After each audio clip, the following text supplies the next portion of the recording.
আমি শুধু আমার দিকে তোমাদেরকে আহ্বান করেছি, এতেই তোমরা আমার দিকে তোমরা দাবিত হয়ে গিয়েছো। সুবহানাল্লাহ। আমি শুধু তোমাদেরকে ডেকেছি, আমার দিকে আসো, তোমরা চলে এসেছো। সুতরাং এতে আমার কোনো দোষ নাই। চিন্তা করছেন সে আমাদেরকে জাহান্নামের দিকে দাবিত করে ওই দিন সে কি জবাবটা দিবে? ওই দিন সে জবাব দিবে, দুনিয়ার মানুষ আমার কোনো দোষ নাই। আল্লাহর সম্মুখে সে দণ্ডায়মান হয়ে বলবে, আল্লাহ তাবারাক ওয়া তাআলা দুনিয়ার জমিনে এই শক্তিটুকু, এই ক্ষমতাটুকু তুমি আমাকে দিয়েছিলে দুনিয়ার জমিনে মানুষদেরকে আমার দিকে আহ্বান করার।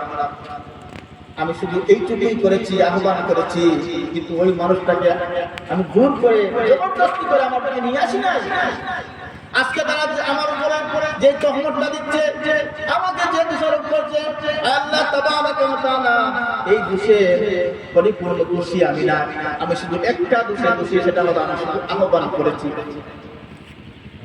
সম্মানিত হাজির বন্ধুরা, মা কানা আলাইকুম মিন সুলতানিন ইল্লা আন দা'আতুকুম ফাসতাজাবতুম লি।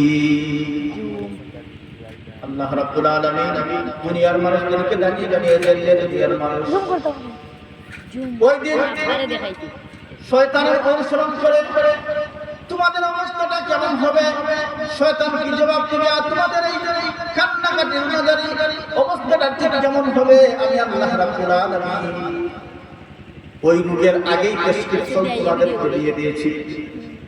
একমাত্র আল্লাহ রাব্বুল আলামিন ইসলাম এর চেয়ে সবচেয়ে সুন্দর সুব্যবস্থা মানুষদেরকে দিয়েছে।